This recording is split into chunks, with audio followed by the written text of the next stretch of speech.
We're going to answer a question we get all the time. It's kind of like an awkward question. You know what I mean? Like, it can be an awkward question, like it'll go up on my Instagram. And by the way, it's always random. You know what I mean? Like we had a post the other day about calves, and it was like, basically, how do you make your calves grow? And then someone basically put in a post like, hey, can sex decrease my gains? Now I don't know what that had to do with calves. You know what I mean? But I'm telling you, it's in the most random post. You know what I mean? We'll be talking about ketogenic dieting. Someone will say, can sex ruin my gains? So this is a very awkward question, you know what I mean? It's like, how do you answer that? But you know what? Guys, everyone has that question. I'm going to answer it right now, okay? So there's a couple of things that we really need to think about it, okay? Number one is that the act of intimacy, the act of having sex actually has been shown in studies to raise testosterone levels. So theoretically, it can help with long-term gains, long-term training. We know that basically there are really good correlations and stuff and relationships between higher resting testosterone levels and muscle mass and strength, okay? So I think having a healthy sex life can be beneficial, I think, for overall growth, okay? But then we go back to the things like, how many of you guys have watched Rocky, okay? I'm hoping that everyone on the Muscle PhD has watched Rocky. Let me say this, that like if you're trying to get certified, if you have not watched Rocky, 1 through 4, that's actually automatically cannot pass and get the certification, okay? Everyone in life should watch Rocky, I think at least 15 times, the whole series. In fact, I start the year off by watching Rocky, okay, just to get myself in that right mental framework.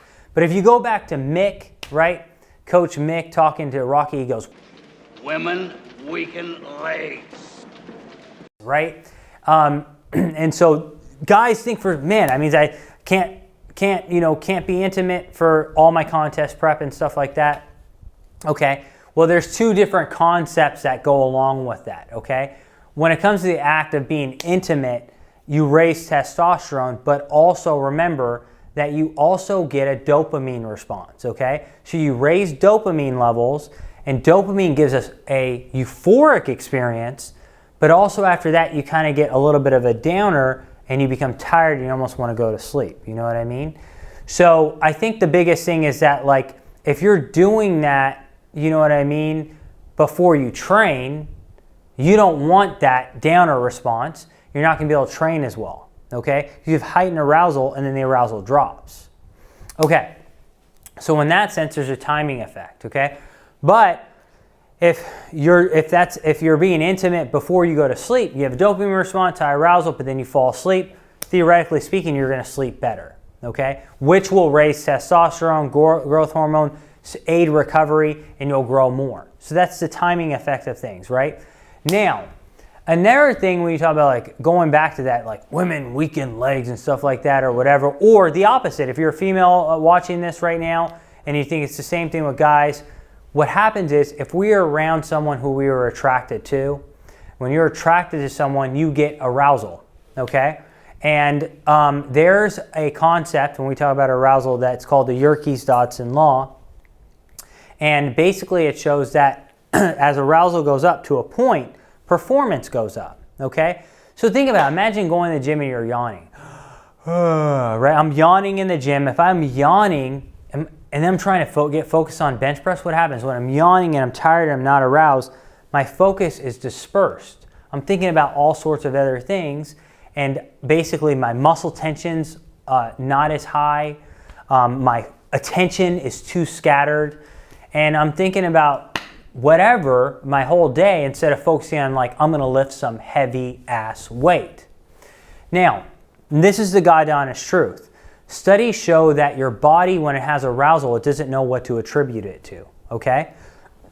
So in the gym, if, for example, you are attracted to someone else, can it be a distraction? Yes, but it can also raise arousal. And arousal can actually, in a generalized fashion, increase your lift, okay? So in that sense, it's kind of the opposite of what Mick was saying, unless it gets you off of the lift and you're focused more on her than the lift, okay? Or you're focused more on him than the lift itself, right? It's not going to help you in that sense. So, and it's interesting, arousal is actually the opposite way. This is an actually very interesting perspective. But like, they actually show that your attractiveness goes up to the opposite sex when you're in the gym.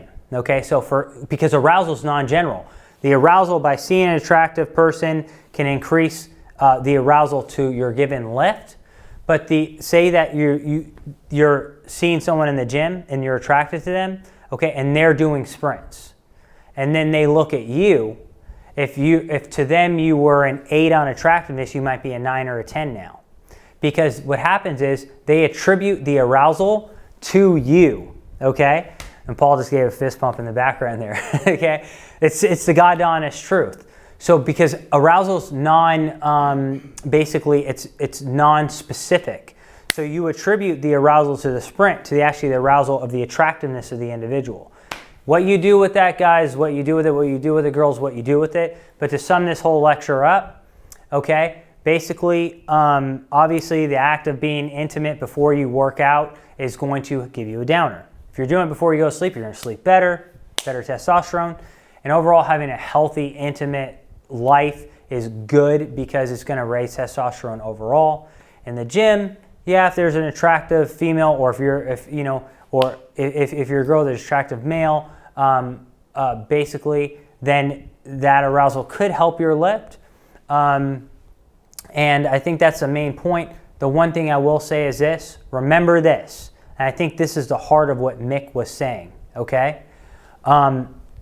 In life, you need to have a balance of everything, okay? So your physical conditioning is very important, right? But stress levels there's a non-generalized impact of stress, okay? So stress levels impact your gains. And I think that the next Q&A I'm going to talk about is going to address that from another perspective. Thank you so much, guys. I'll see you next time. Okay, no more fooling around.